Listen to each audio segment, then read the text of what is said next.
was a great weekend of the Prem, and we had the international break, and I'm not going to talk about the international break, but there's one thing I want to talk about. I saw one of the most bullshit opinions, but before we get into that, obviously the Prem review is brought to you by midnight.com. Now, all the things are changing in how you have to advertise gambling in the UK, and I keep up with the regulations. The Advertising Standards Agency are having like a big push on how gambling's advertised. There's currently like a big debate about whether or not even Premier League teams will be allowed to have gambling sponsors on their shirts. It's lots going on right now. So I'm just going to say that the football side of things, and definitely not the esports side of things, but the football side of the content, definitely brought to you by midnight.com. Fantastic sponsor. Love them. Go to midnight.com, and if you sign up with the code RLewis, you can deposit £20. They'll match £20 for the purposes of betting on the website. I might even do, I'm feeling frisky, I might even do an accumulator for next week, and we'll see how we get on, and we'll incorporate that into the next Prem review. Richard Lewis, losing money, but that's the thing. You got to be 18 and you got to bet responsibly. That's the nature of the beast, right? You all know that. You're all boomers. So, Prem review, loads to talk about, but I just want to start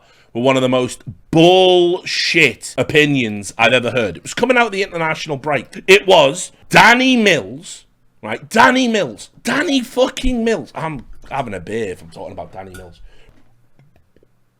Danny fucking Mills is the worst pundit. He just doesn't know anything about football. It's actually staggering. You get more insight talking to some pisshead at the end of the bar. Like, he's fucking melt. He doesn't know what he's talking about. It's terrifying to me. This is what he said. You'll hear it. Ben White, Tamori, Burns, Stones, Gahey, Dyer, all playing well. Stop telling us we're lacking quality at centre-back.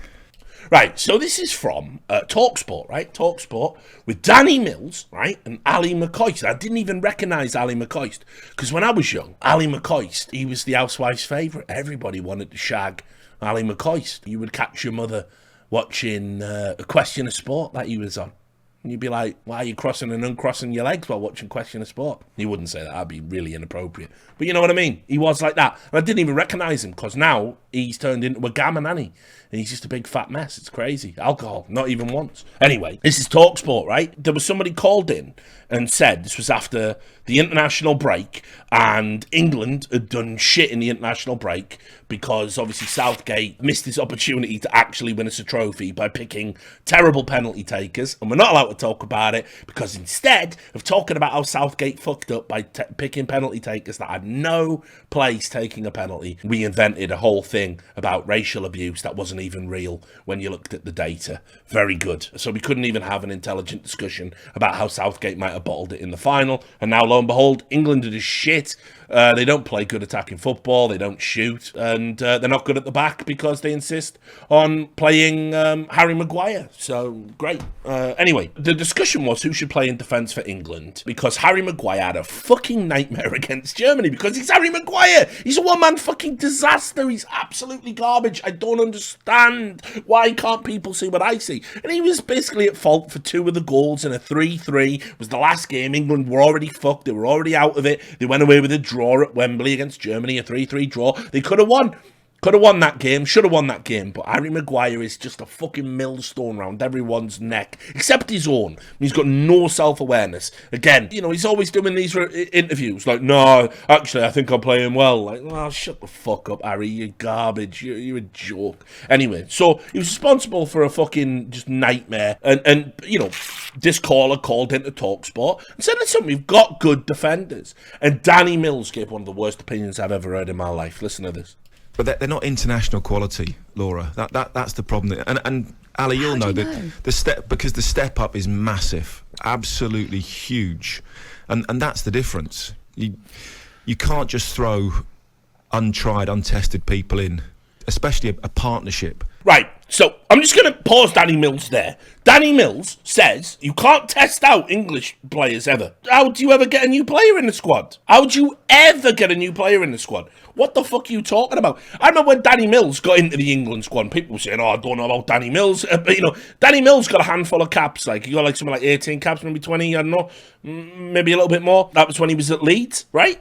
And it's like, you wouldn't have got your caps, you mad cunt, if we stuck to your wisdom. He was untested, wasn't he, when he came in? What are you saying? And then he's going, and especially in a partnership. I mean, apart from the fact as well that, all throughout the Euros, they were playing 3 at the back. Whatever. So just utter bollocks right out the gate. And then this. when you put young players into a team, even at Premier League level, you've got to have senior players around them to help them through it.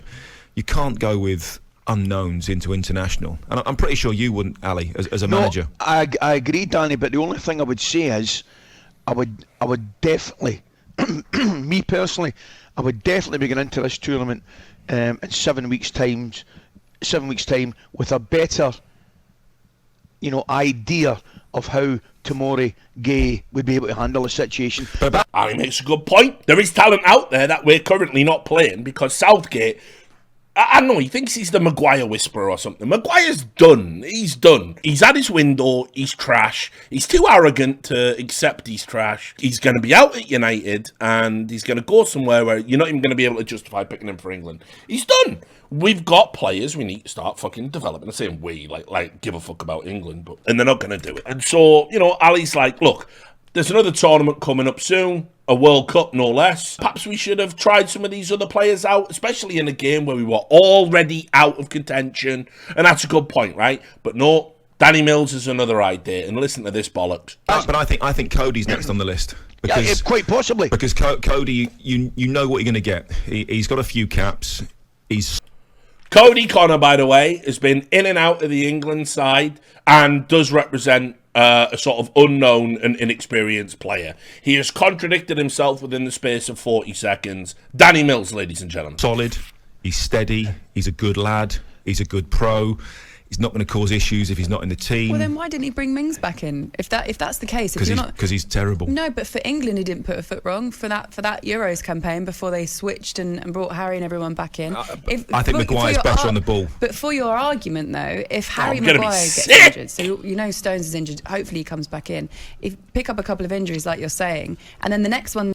I'm gonna be sick. He says Tyrone Mings is terrible. Go look at Tyrone Mings' stats for England, right? Like, he's actually been really solid since his call-up. And the idea that Tyrone Mings is worse on the ball than Harry Maguire, I'm better on the ball than fucking Harry Maguire. That is an absolute disgrace. How can a supposedly informed fucking ex-international caliber player look at Tyrone Mings, look at Harry Maguire and say Tyrone Mings is terrible and Harry Maguire has to play? Fuck you. You're a testicle with eyes and everything you say is suspect. Fuck you, Danny Mills. So I just had to get that out the way before Prem Review. It's one of the worst opinions I've ever heard. And I've heard absolute trash football opinions non-stop. Especially ever since doing a fucking, Prem Review. So anyway, let's start the Prem Review legit. We always start before we talk about the results. Has there been any managerial casualties? Yes, there has. Fat Frank rides again. He's not getting fired, is he? And actually, I'm going to have to eat a bit of humble pie in a moment talking about Everton. But Bruno Lager has gone, the Wolves manager. He went, they got beaten by West Ham. And I've got to say, like, on the one hand, he had one win in 15. And, that is bad. That's relegation form. But he's been super unlucky. They buy a new striker. He gets immediately injured. He had an on and off saga with two of his players about wanting to get away. It's Wolves, you've got to temper those expectations. I've got to say, I think having Cody go away on a loan, bit weird for me. I think he was still good enough to get into the squad for Wolves, but their issue has just been scoring goals. And unfortunately, if you go all in on a striker and that striker fucking pops his ACL on the first fucking game, like, what can you do? And also, I've got to say, I felt a little bit good. Diego Costa, who they brought in on a free transfer, first appearance since 2021. I thought he looked good. He lacked some sharpness, but he definitely had a bit of bite and a bit of needle about him and could have scored a goal against West Ham.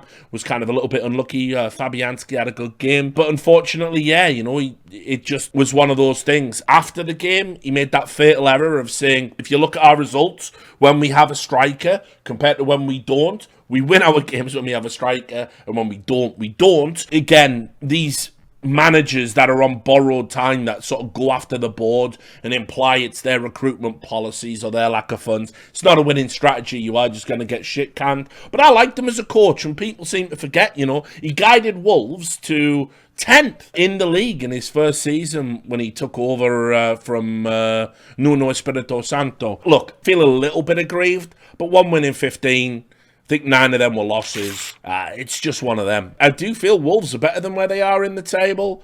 But at the end of the day, it's going to be a long season for Wolves. And I think I had Wolves. We're going to, at the halfway point of the season, we're going to go back to my initial predictions where everyone's going to finish. Wolves is definitely one I want to take back because I had them like at 8th or something. They're not finishing 8th. They're going to do well to finish mid-table, lower half of, just a terrible start for a good team. You know, they do fight. They're not the worst team I've seen. They're better than where they're positioned. They just haven't been able to get the goals right now for obvious reasons. So, RIP. Lots of names being talked about to take over Wolves. I think it's the sporting manager is the current favourite. So we'll wait and see there. Anyway, that's the casualties out the way. Let's talk about the games. Let's start with Graham Potter, Chelsea.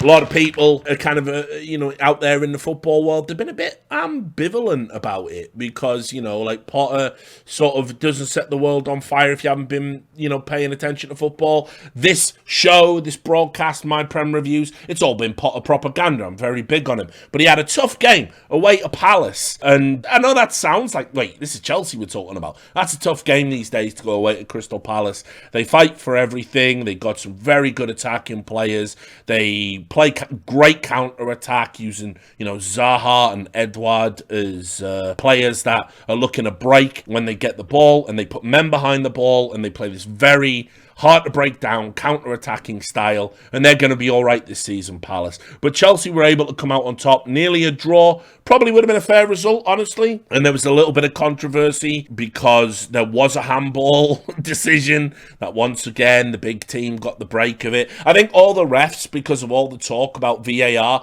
what happened this week in the Prem, refs didn't want to give any decisions. They just wanted to avoid all controversy and basically just get through as quick as possible. And so lo and behold, we had Crystal Palace get caught out. But this was all about Chelsea. This was like a much better performance from them, I thought. They really did look to be a bit more crisp in their passing. I've got to say as well, one of the things that I think's been fortuitous with Potter coming in, and this is a controversial opinion, but obviously Mendy got injured, and that means they've been playing, Kepa in nets. He's come in, and he looked really good. He made some big saves in this game, and I think he could keep his position. Mendy had a number of mistakes before Potter got there and looked a bit shaky, and I think Mendy's a really good shot stopper and very athletic, but he seems to have got that, a little bit of nerves creeping into his game, and it's like that sometimes when you don't have confidence in your defence and you're shipping goals. But this was a very good, competent goalkeeping performance, and they were able to steal it right at the end, courtesy of Gallagher, who was obviously at Crystal Palace on loan in that previous season, just gone, young player, great finish, what a goal it was, first professional goal for Chelsea. I thought they looked better. I thought Havertz was way in above the best player on the field. It's the first time I've said that this season. Havertz has been a bit quiet, bit on and off, but I thought he was great against Palace. Really dominated the game. And of course, the other big news coming out of this, Aubameyang got his first goal for Chelsea. You wondered, because Aubameyang and Tuchel have that simpatico and that relationship, was he going to start? What does, it's such a mad situation that Potter's come in as the manager and he's got £280 million worth of new players that aren't even his. And he's got to assemble a team from this, and including the old players, he's got to assess and apply his own system in a very strange situation. So it wasn't an incredible performance for Chelsea. They look better. It's a good result. Palace is a hard place to go to and win, and they were able to do that. A little bit of controversy with the VAR. Silva was definitely lucky with the handball decision that happened in that game, but happy that Potter got off to a winning start. And on, let's say, a draw might have been better. You take your luck. Let's talk about Arsenal.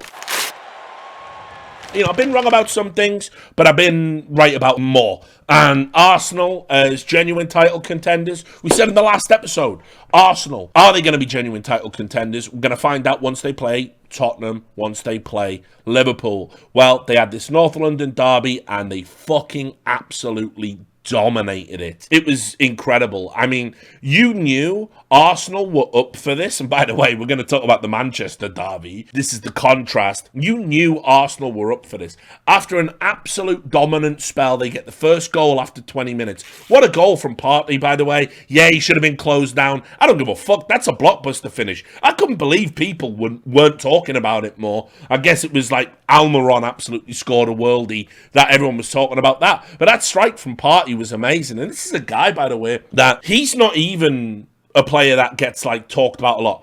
Dominated the midfield. Now, yes, Spurs were without Kulusevski. Kulusevski is the difference maker for Tottenham. They play Perisic. It's not the same when they have him over Kulusevski. Kulusevski has to be in the Tottenham side if you want to get the most out of Tottenham. It's that simple. I think there was one or two players coming back for Tottenham. They looked a bit lethargic. Richarlison, especially, coming back from that international break. Richarlison had a tough time. He's had a real tough period, and I'm not unsympathetic because he had that incident against Nottingham Forest where he got kicked and everyone was like, it's okay to kick Richarlison if he does keepy-ups because he's a cunt and only a cunt would do keepy-ups. I've never had such bollocks in my life. You don't just foul a player because he's doing keepy-ups on the ball because in your mind that's disrespectful. That was absolute nonsense, by the way. And all the people that said that was acceptable conduct, fuck you. You're the reason people get their legs broke in football. It's like some 70s bullshit, that. And then he went away with Brazil on the international break and Richarlison unfortunately got, racially abused. I think he had some bananas thrown at him. Absolutely shocking, disgraceful behaviour in this day and age. And then there was this incident as well. Obviously, Brazil are having their elections and kind of wearing the Brazilian shirt. The yellow shirt is sort of like become some sort of pro-Bolsonaro statement. And it's just a weird fucking time. And then he has to come back and he's straight into a North London derby and maybe you would have been better off leaving him out instead of starting him. Crazy. So I feel really sorry for him, actually, everything he's had to go through lately. But putting that all to one side, as I said, Partey, he just dominated the midfield. It was incredible to watch because he's a player you might not put a lot of stock in. One of the best players on the fucking pitch. But here's the key. After he scored a fucking worldie, what did the Arsenal players do? They all got round in a huddle and Xhaka, who was gone from being one of the most despised people from Arsenal fans to the point where he was having altercations with the fans just 3 seasons ago, and it looked like he was going to leave the team to being the captain you wish you had at your team. He pulled all of the players around and he was saying to them, yeah, we're 1-0 up, but we're going to fucking dominate this game. We don't let this go. He had them all in a huddle. There was no celebrations. Tottenham were limping back with a ball, getting ready for the kickoff, and he just had them all fucking put around and he said, like, fucking stay switched on.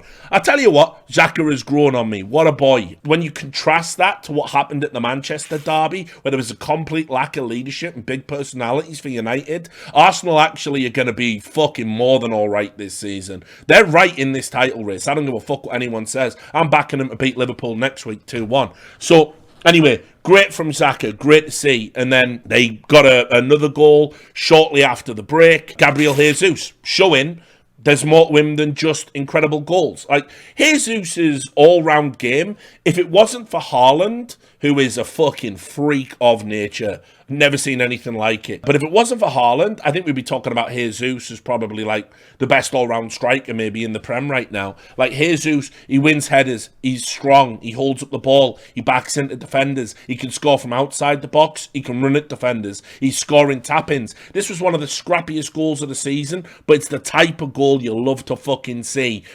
Ball comes in, defender makes a mistake, Jesus is wrestling with a defender, wrestling with a ball that's bobbling about, just a toe poke it over the line. It's classic stuff. It's like an Alan Shearer goal. It's what you want.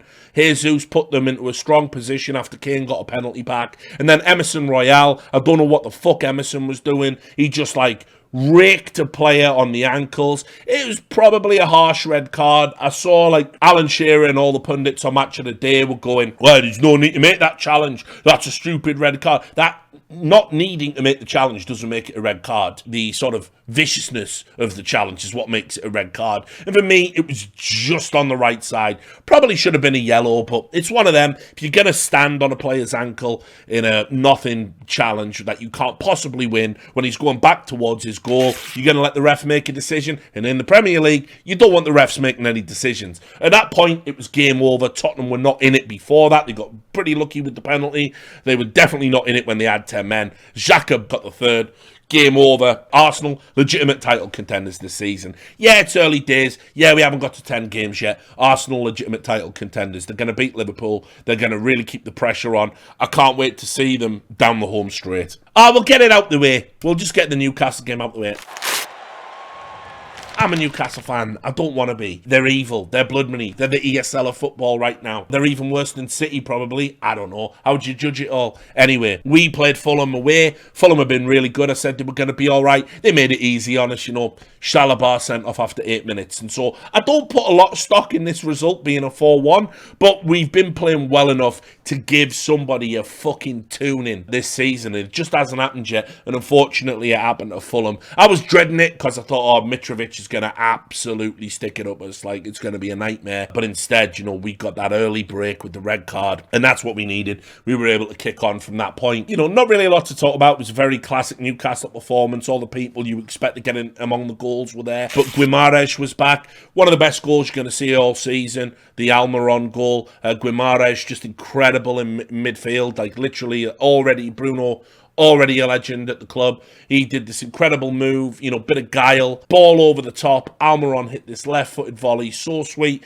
And I was talking about this on the Discord afterwards. I was talking to all the guys and saying, can you believe, Steve Bruce used to use Almiron as a substitute? The fans love Almiron. He's exactly the player you want. Nearly had a hat-trick in this game, had a goal disallowed, or he would have had it. Got two. Runs all day, takes on audacious shots, audacious goals, playing with a lot of confidence. And just brilliant. So good to see him in the team and playing like this. He's going to get to stick around. No matter what we buy, no matter what we do moving forward, Almiron's going to be at the club, I think, for a few more seasons. I think he's good, and he's proved how good he is. And not just with his performance. It's been all season with Almiron. Definitely a slept-on player in the league.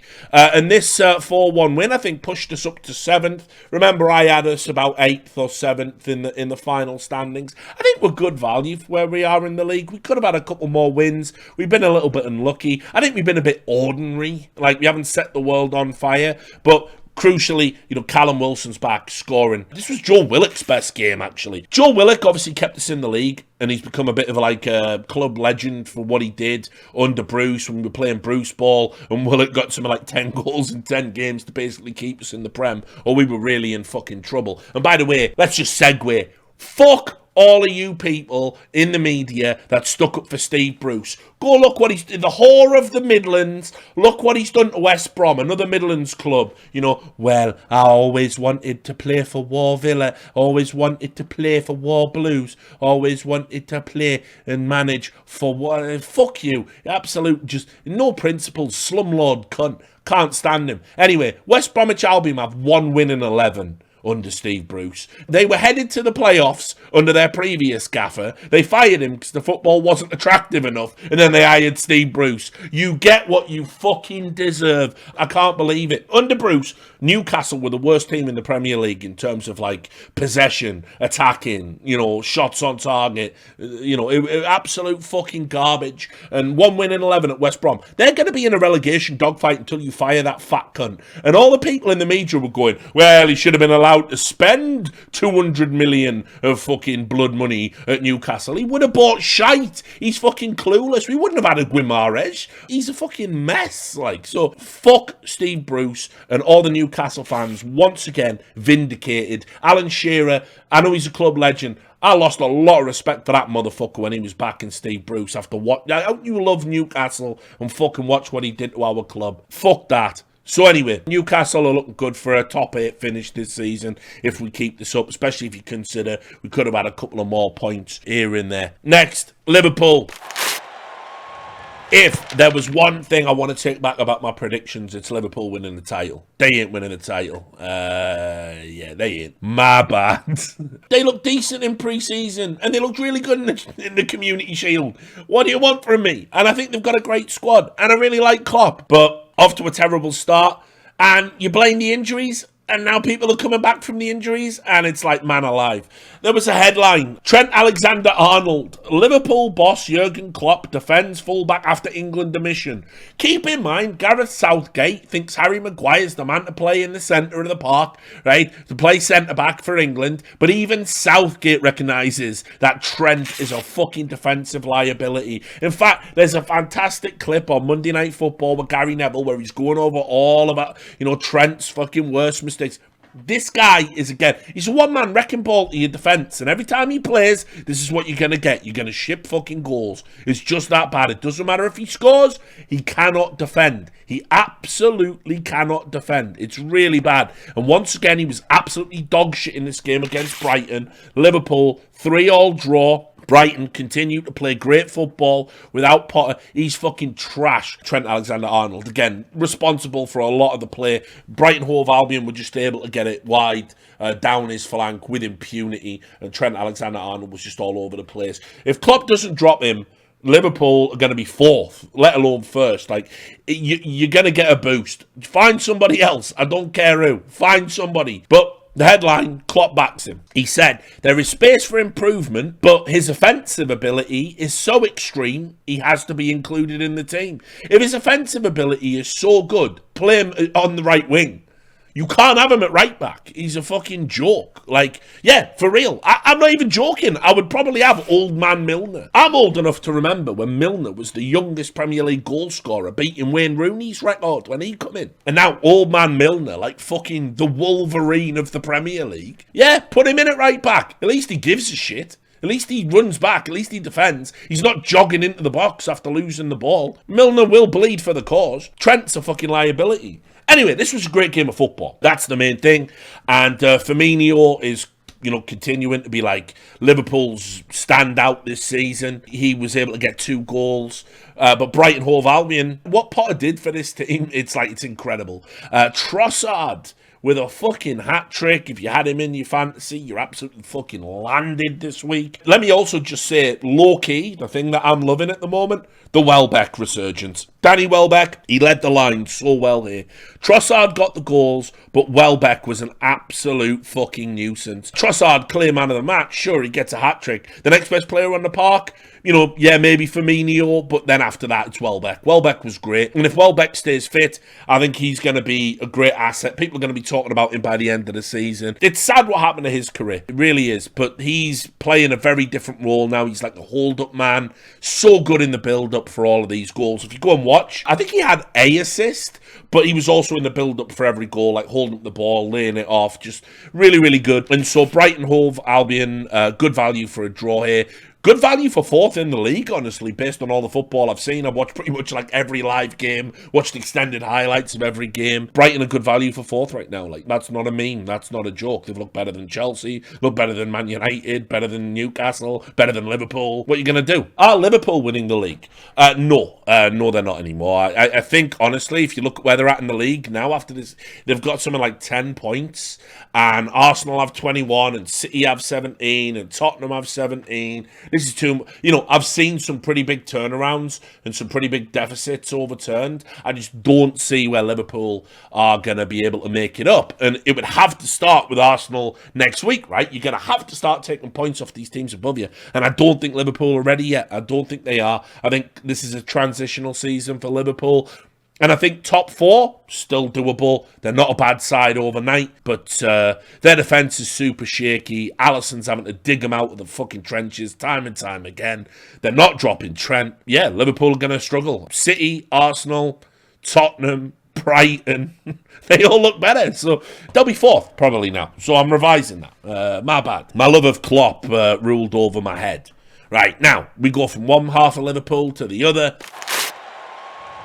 Fuck you, Frank. Now, I want you to remember, I said Everton were going to get relegated. They have currently the best defensive record in the Prem. No joke, that's actually true. Look it up. And I also said Frank was going to be the first manager to get fired. He's probably not even going to get fired. You fucked that one up. But when I said it, they hadn't made all these signings. And I'm just going to say this. They beat Southampton away. And it was predicated on a really good defensive performance. And what low-key, one of the signings of the season, oh, Richard, you will say anything. No, low-key, one of the signings of the season is Conor Cody for Everton. It's only a loan move. He's only going to be there for this season. I mean, Wolves must be like thinking, fuck, what did we do? He was the best player on the park by a million miles in this game, so composed at the back. I always liked Conor Cody. When Newcastle were in for Conor Cody, I was like, yeah, let's fucking get him. You know, I think that was before we even got Dan Burn. I wish we got both. I'm a big fan, in and out of the England team. The way he's playing right now, and the way Maguire and shithouses like that are playing, he's got to be back in the England team. Conor Cody, on this form, should be going to the World Cup. But yeah, got a goal for Everton.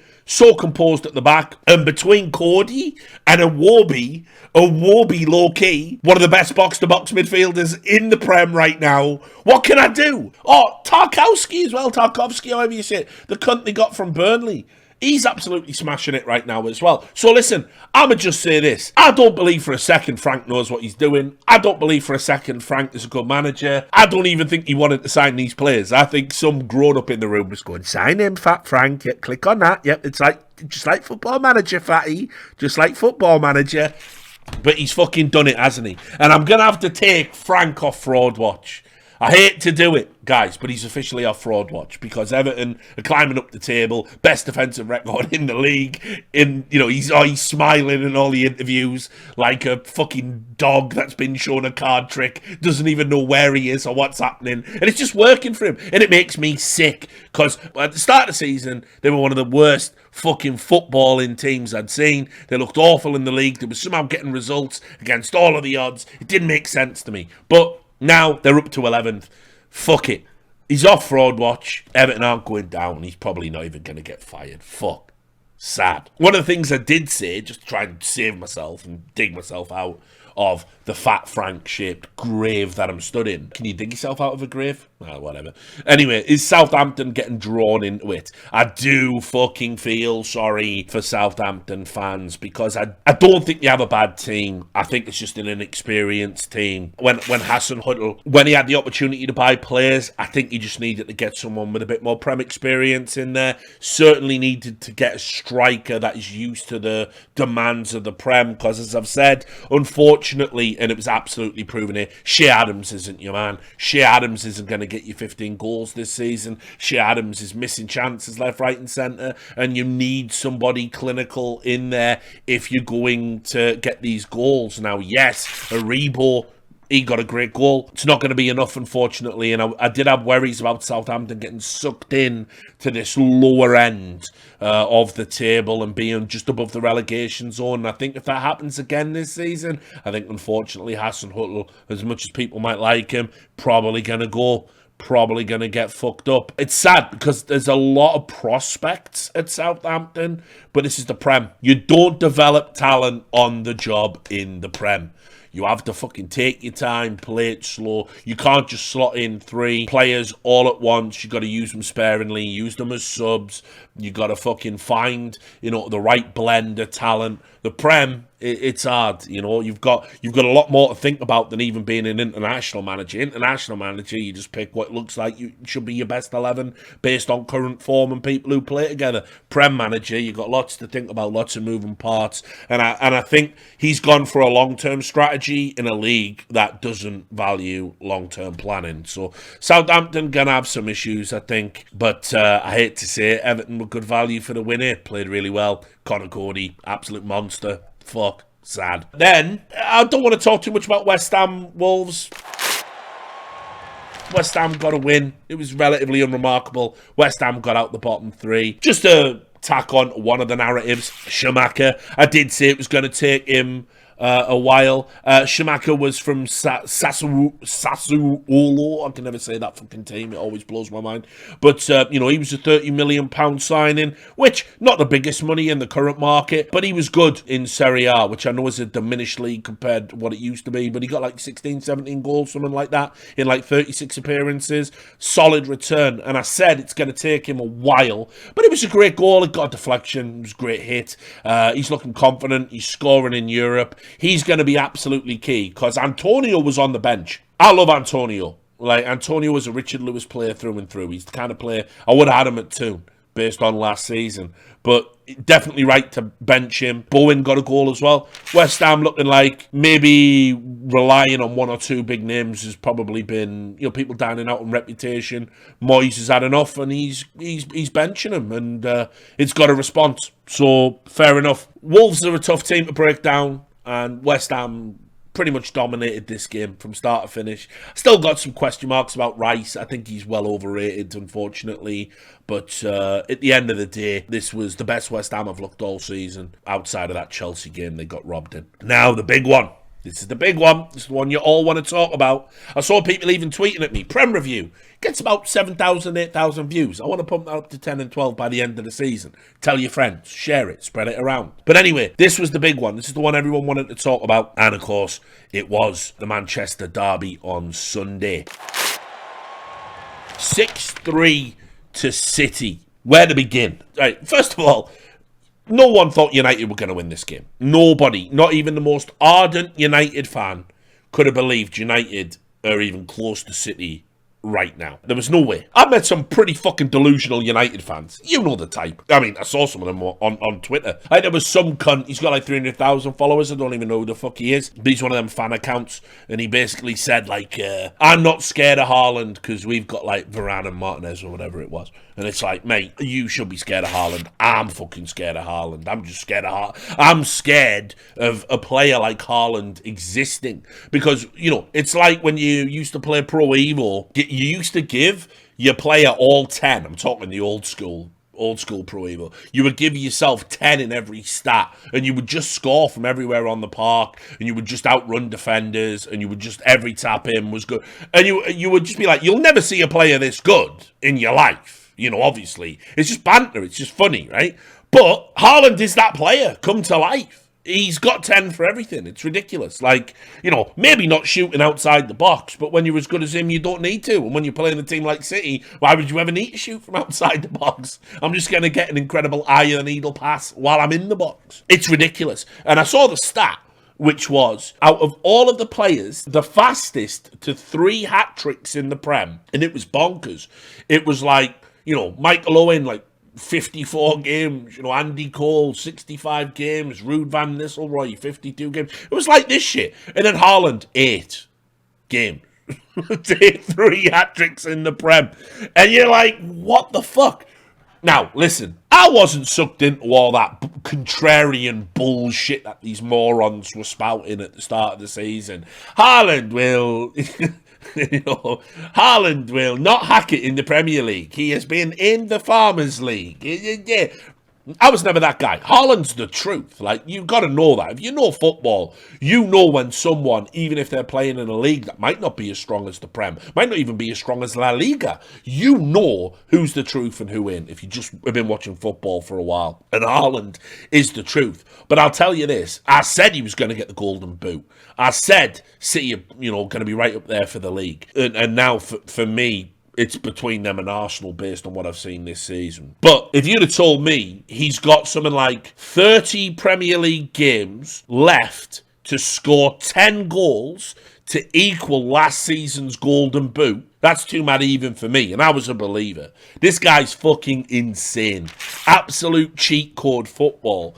And what I will say is, City have problems at the back. They're shipping goals. But when you've got Haaland in your team, they're going to become like some sort of just insane attack. They're just an insane attacking force. Doesn't matter that they're shipping goals at the back because they're always guaranteed to get 1 or 2 from this guy. So what can you do? Basically, if Haaland doesn't get injured, like, I don't even know where City are going to go. And also, broader context, could be that missing piece to get them over the line in the Champions League, which is what Pep wants. And I know a lot of the Pep haters out there are like, he never won a Champions League with City, and as long as he doesn't, he's a bald fraud. Watch him this season. Going to be very interesting, honestly, to see if Haaland's going to be that difference maker. But yeah, all those cretins that said Haaland was going to flop. Dude, 3 goals, 2 assists in a 6-3 win. Like, I don't know what to say. Absolute god tier. But let's focus on United. Because I've talked about how Ten Hag, got a wicked reaction for them at Liverpool. There was no way they were going to win this game, but man alive. When you realise just how many fucking cowards are in this fucking squad, and I've got to say, I had a problem with Ten Hag's selection. For me, this continued idea of playing McTominay. Let's talk a little bit about, gegenpress, right? The gegenpressing style. You're going to get pressed at City, right? The way you stop the press, the full court press, the gegenpress, is with quality passing. Because City defend from the front. Their strikers close you down. Watch this game. Bunches of players running into the ball, putting United under pressure, and they just didn't have the quality to pass around it. They would have to pass it back. Even Rashford, who, he got player of the month. Absolutely anonymous in this game. Absolutely did nothing. Was too scared to get on the ball and try and beat people. Midfield, too scared. You have to have quality. For me, Casemiro on the bench over McTominay for this game, madness. He came on, but for me, this was a game tailor-made for Casemiro to stamp his authority on. Wins the ball, puts it about, knows all about City, knows all about that style where people are running at you and just fucking, defending from the front. And for me, he's somebody who can pass around that, utilise runners. He's a ball winner. He's a leader. I would have had him on the park from the start. And I think Ten Hag missed the trick. McTominay, he might be committed. He might be like a fucking, dog at the beach chasing after the ball. He might do all of them things. He's not good enough for United, and he's not good enough for a game of this calibre. His passing isn't good enough. He was diabolical. Also, Bruno Fernandes. Currently, you got Bruno Fernandes trying to play this like traditional number 8. He can't do that. That's not his game. And so you really had this lack of quality. Sancho, another bad game for Sancho. And then obviously Eriksen carried a lot of the can for this because there was 2 goals where Eriksen didn't track back.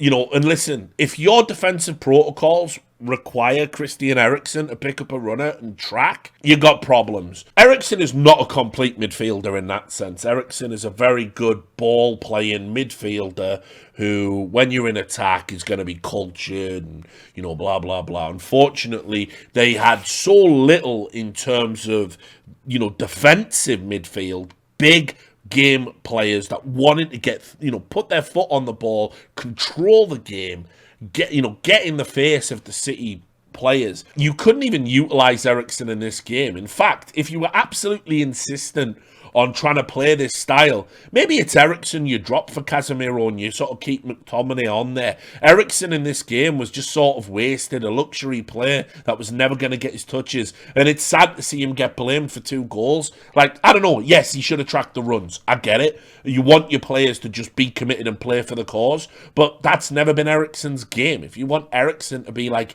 in there tracking runs and playing defensive, like, I don't know. That's not who he is. It was a super weird selection for me, and I didn't like it. There was a bunch of problems. I think Shaw should have started this game as well. I think it was a bit too early for, players like Malacia and stuff. First half was an embarrassment to United. I mean, it really, really was. Conceding that goal after 4 minutes, just... I think when I watched Roy Keane's breakdown, he was saying the players are hiding right now and they don't want to be on the ball in games like this. And I think it's spot on. I can't think of a time when I saw a player like in a United shirt, give me the ball, I want the ball, making runs, making demand, putting in, 2-foot challenges, sticking themselves about.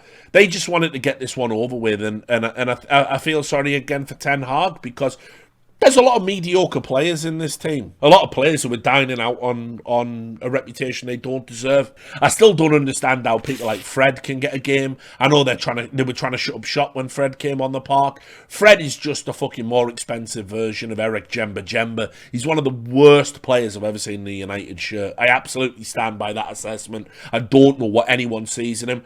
And within moments of coming on, he got absolutely fucking twisted. I can't even remember who wrecked him. I think it was one of the fucking subs. Or it might have been De Bruyne. Anyway, he came on. He got absolutely fucking abused. Just got run at, twisted, and they scored that fucking Phil Foden goal. Foden getting a hat-trick against you? I don't know. Probably that's a really, really bad sign. The only positive United can take away from this is, one, you only have to play City at the Etihad once a season, in the league at least. And Martial, he came on. Anthony got a goal. I suppose that's a positive. But Martial came on, scored 2 goals. He definitely needs the table time.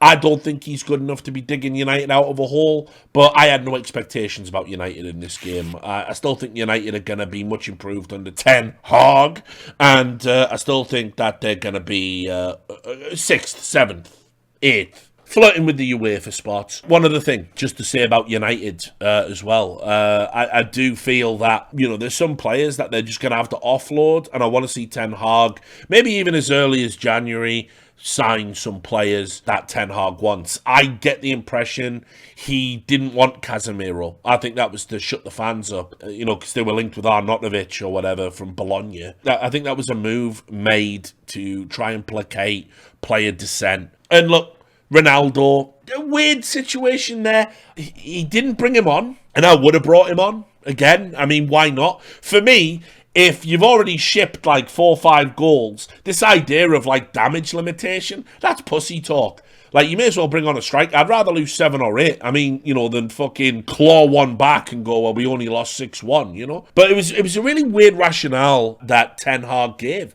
He said, I didn't want to bring Ronaldo on in this game out of respect. Ronaldo fucked up big time in pre-season, and he's pissed Ten Hag off, and he's not going to feature, and they're going to offload him as soon as possible. But I don't know, just don't talk about it. And you can go look that up. It was a really weird thing to say. That was the City United derby, City imperious, but I mean, this was always going to be a layup. There was a great bit of commentary in the game, actually, where he did a close-up on Sir Alex Ferguson's face. It took me back to watching Taggart as a kid. And the commentator went, when asked in 2003, would City ever come into a Manchester derby as favourites? He said, not in my lifetime. Now it's every time. Get fucking owned for every game you ever fucking intimidated the ref to get a 96th minute goal, you cunt. I hope you fucking sat there enjoying it, you prick. And one last thing, Leeds Villa. Why are you talking about that? It was a 0-0 draw. What a fucking absolute disgrace this was. Stevie G's on fraud. Watch. But this game, one of the worst games of football I've ever seen. I sat down there. I'm not even lying. I sat down there. I was like, you know what? I'm going to make a bunch of tendies. Chicken tendies. I sat there with a giant fucking plate of chicken tendies. And I thought, I'm going to watch Leeds Villa. We've already had the Manchester derby today. What a great Sunday. I'll have some tendies and then we'll segue into the NFL at night. This game, fucking hell. Like someone just pissed in my eyes. It was fucking horrible. Just needlessly petulant and tetchy. And it was really weird, actually, because this was like they were all sucking off the ref. He's done a good job here, the ref. He's letting the game flow as much as the players will let him. Right? These two teams, for no reason, were just kicking the shit out of each other, right? And Sinisterra got sent off for Leeds. Again, needless yellow cards. Sure, his fault. Sure, especially if you get sent off for a second yellow because you don't retreat from a free kick and you stop the forward pass being played. That's just mug talk. That is so stupid. Like, as a manager, you just have him doing fucking right. You're 50 laps in training, like before you even get to the cones. You fucking can't be doing that. But straight up, like this game was shite, and the players didn't want to play football, and the players just wanted to kick lumps out of each other. Now, what should have happened was, I get it. Love a bit of commitment in the Prem. It's one of the reasons it's one of the best leagues in the world. Although this was not a good advertisement for that fact. And everyone was going, well, the ref's done really well here. The ref's done really well. And it's like, no, he hasn't. What Kalina would have done, Kalina, patron saint of refs, the greatest ref to ever do it, About 20 minutes in, after like everyone's shins are bleeding, he would have pulled the two captains up and said, like, are you here to play fucking football or what? Because I'll tell you, you better tell your players to stop this bollocks, so I'm just going to start dishing cards out. You won't even have a first team 11 like next week, you cunts. Sort it the fuck out, because this ain't football. And Kalina did that. That's like a rugby approach. You know, like you pull up the captains and you just say, like, listen, any more of this fucking nonsense, and people are going in the sin bin. It's as simple as that. So you get control of your players, or I'll get control of your players. Kalina used to do that all the time. It was one of the hallmarks of why Kalina got the big games on the big occasions, because you could always guarantee a spectacle. So if there was any nonsense, he would shut it the fuck down, and he had the gravitas to fucking command that from the other captains. I don't see people do stuff like that in the Prem. It's another reason why I wish they would get people like Kalina. Like, the Premier League should just fucking give Kalina the bag to come over and just train every Premier League ref, watch every Premier League game, and just be like, well, you fucked up here, you fucked up there. Just for one season, just make an army of Kalinas, you know, and get into his mindset. Because he did things that weren't conventional for our sport, but they were always the right thing to do, and they always ensured a better quality of game. And that's what this ref should have done, 100%. This game was full of nonsense. It was silly. Back chat after every decision, players just kicking out, you know, and it was a detriment to themselves. Leeds have the potential to be a really good footballing team. Once Sinistera got sent off, they just didn't want to play. It was ridiculous. And Villa, you know, I don't even know why they came with a fucking hair across their ass. It didn't make any sense whatsoever that this game was as contentious as it was. So, just to end on a note about the Prem and the quality of refereeing, if this refereeing performance is considered a good refereeing performance, we're going to have real problems moving forward, because this game was garbage, and it was made garbage by the ref essentially enabling the teams to continue to behave like children. It was really bad. In terms of the result, 0-0, Villa get a point. You know, well done. Embarrassing they weren't able to break down 10-man leads when they had over 30 minutes to do it. But that's just Villa, I guess. It was the worst game this season, hands down. I think that sums it all up. We've covered all the big ones. Let's just have a look at the result in real time, because, spoiler, I'm recording this during the game. I should be watching. But I just figured, like, Forest and Leicester would be a draw, and Brendan Rodgers is going to get fired. But here we go. Leicester hammer Nottingham Forest. All right, 4-0. Live Prem reaction. He needed that, or he was gone. If he didn't beat Forest, he was out. But you see, you can sign 26 players in the off-season. That doesn't necessarily help. And Maddison, future Newcastle player, can't wait to have him in January, dominating 2 goals and assists. Vardy still didn't score. Vardy more washed than my laundry. So fair enough. We'll talk about that next week. That was Prem Review.